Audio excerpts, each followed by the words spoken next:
Isn't she lovely? Isn't she beautiful? Ha ha ha.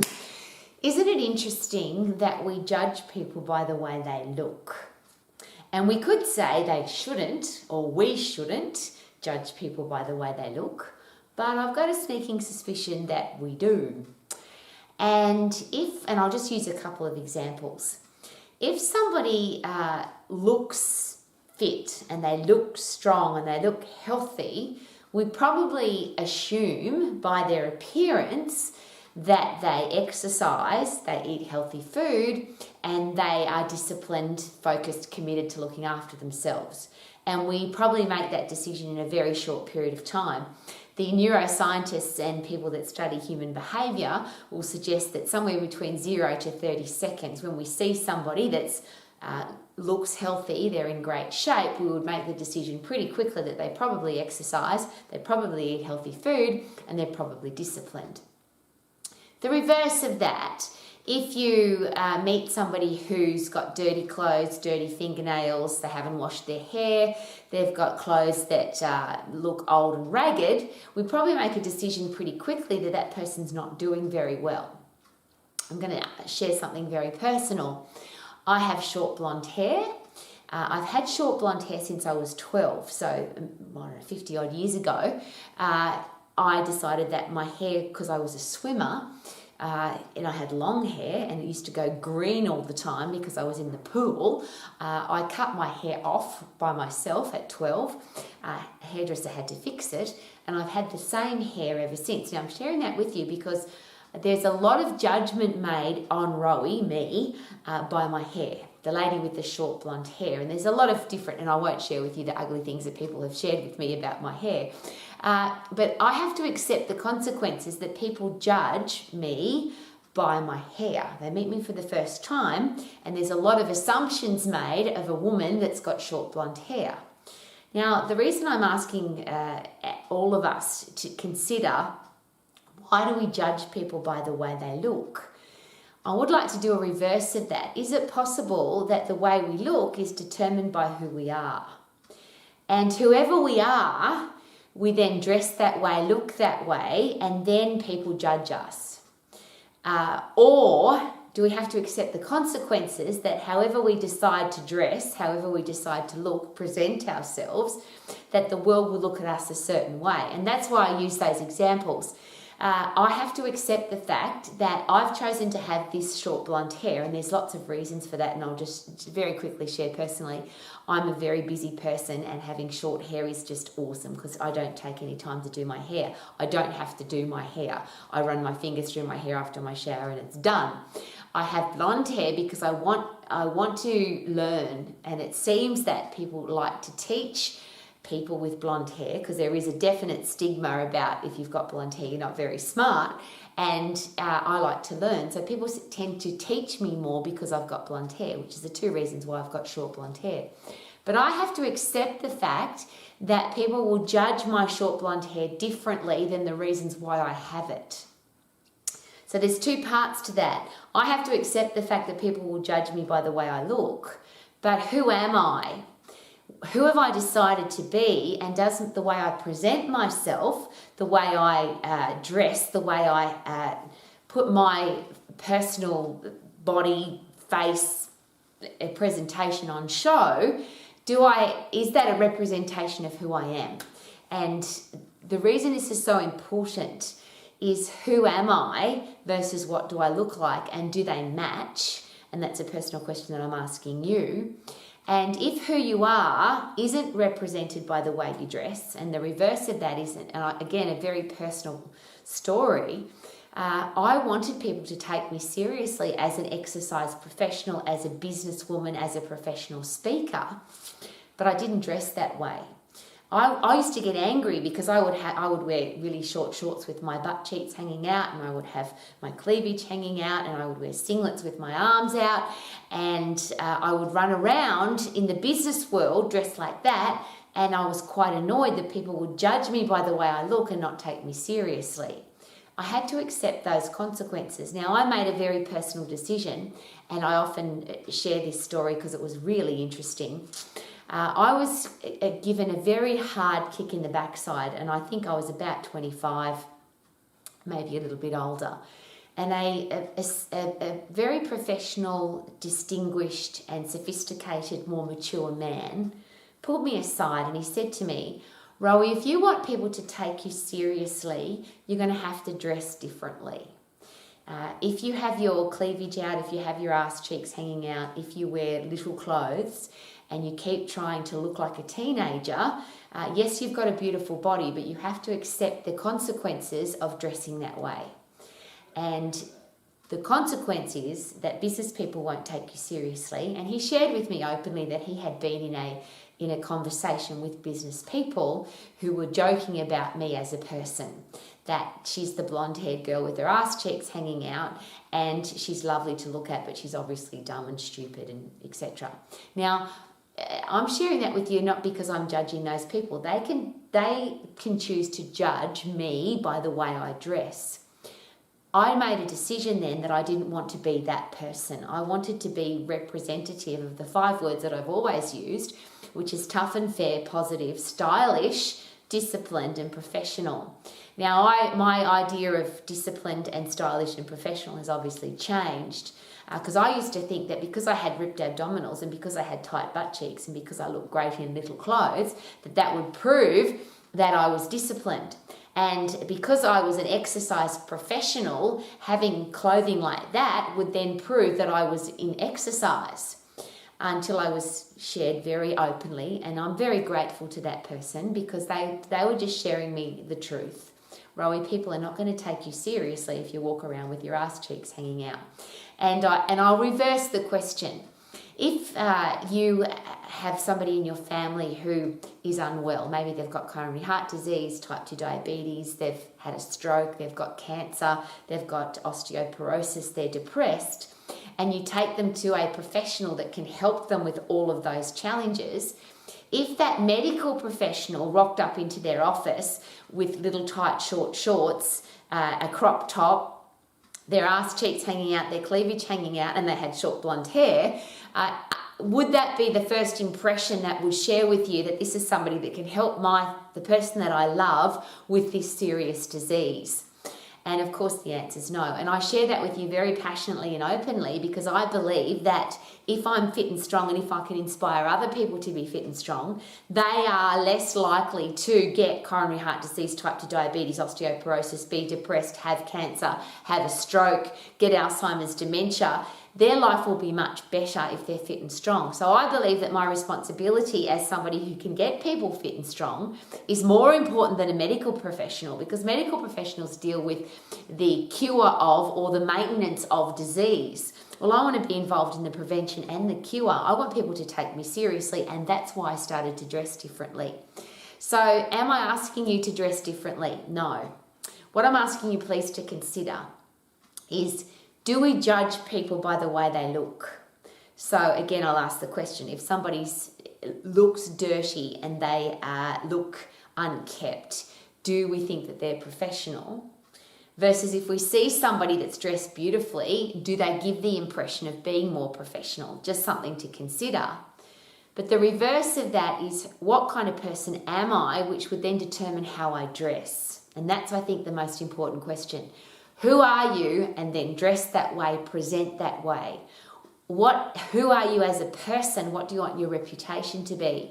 So when I looked seriously at my 5 words, which were tough and fair, positive, stylish, disciplined and professional, and then I looked at the clothes in my wardrobe, they didn't match.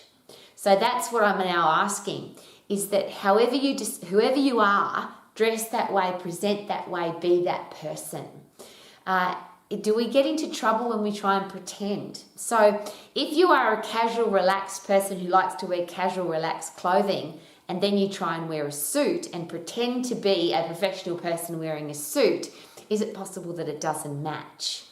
Whoever you are, the character that you have, the personality that you have, the reputation that you want to have, would it be a really good idea to dress that way? Because then when somebody meets you for the first time, they don't have to guess, because people will judge us by the way we dress. Would that be fair? Do you judge other people by the way they dress? Do you judge other people by the way they look? And I think that the answer to that would have to be yes. And the behavioural scientists will back me up on that one. It doesn't matter who you are. It seems that the very first time you see somebody, between 0 and 30 seconds, you make a decision about that person based on the way they look. So if you want people to make the right decision about you in 0 to 30 seconds, if you are a certain person with a certain character, with a certain personality, with a reputation that you want to uphold, would it be a really good idea to dress that way? Which is why those 5 words and that experience is such a special way to live your life. Pick 3 to 5, 50 words, doesn't matter. I just happen to pick 5 words. In fact, I've got 6 because I'm a bit of an extra mile person. Tough and fair, positive, stylish, disciplined, and professional. Whoever you are, then be that person in every area of your life, including the way you dress, the way you present yourself.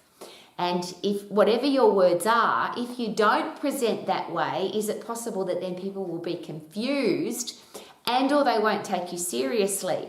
Because there's this great quote, what I say is drowned out by what I do. What I do screams so loudly that what I say doesn't matter. And is it possible that, and that's what happened to me, I was trying to have people trust me, believe in me, that I could help them with their health and their fitness and their well-being and help them prevent and cure diseases, but I didn't look like the person that could do that. And it doesn't matter how politically incorrect this might sound, but nobody takes a woman with short blonde hair, wearing a crop top, short bike pants with her ass cheeks hanging out and her cleavage hanging out. Nobody looks at that woman and thinks that she's incredibly intelligent and that she knows what she's doing and she can be trusted with a medical challenge. That's never going to happen. And I had to accept that. So even if I wanted to dress that way, but what's really interesting is when I ask myself the question, why are you dressing this way, Rowie? Why do you need to have your ass cheeks hanging out? Why do you need to have your cleavage out? Why are you wearing little clothes? And there was no justification for it except that perhaps my ego needed people to have a look at my beautiful body and tell me that I was gorgeous. And I had to admit that to myself. What's really interesting is that, except when I'm training in my gym or I'm out in the garden, I dress with clothes from my chin down to my toes usually, particularly because I live in the South Island of New Zealand, and in winter I'm constantly completely covered from head to toe. And what's really interesting, since I've been dressing professionally and dressing without all of my bits and pieces hanging out, except when I'm training and I'm in the garden, people will share with me regularly, oh, you're obviously healthy, fit and strong, you're obviously, you love your life, you're obviously a really happy, positive person, but it's got nothing to do with my body. It's obviously something that shines out of my face. And I'm just sharing all of this with you very personally, because I had to accept that people judge me by the way I look.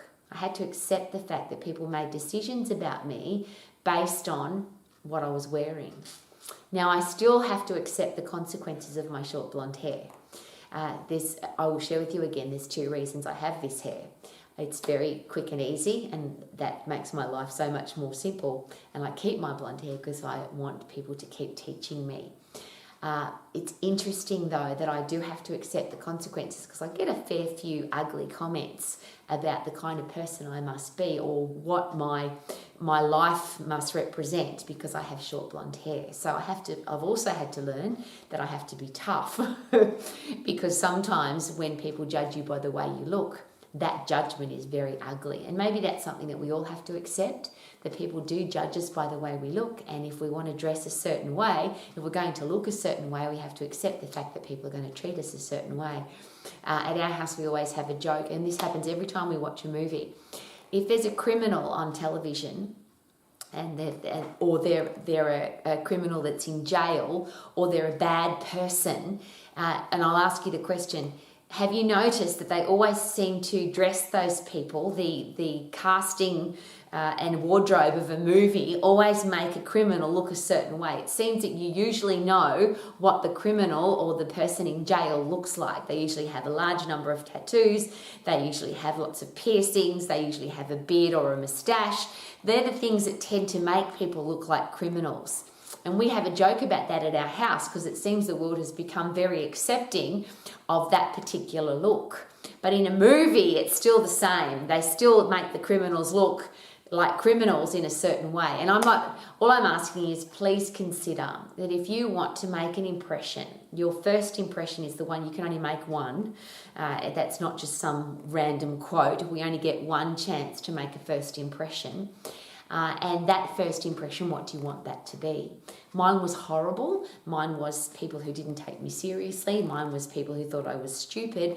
And if I wanted people to accept me as a businesswoman and treat me with respect, I had to look like a respectful businesswoman. So I had to change the way I presented myself.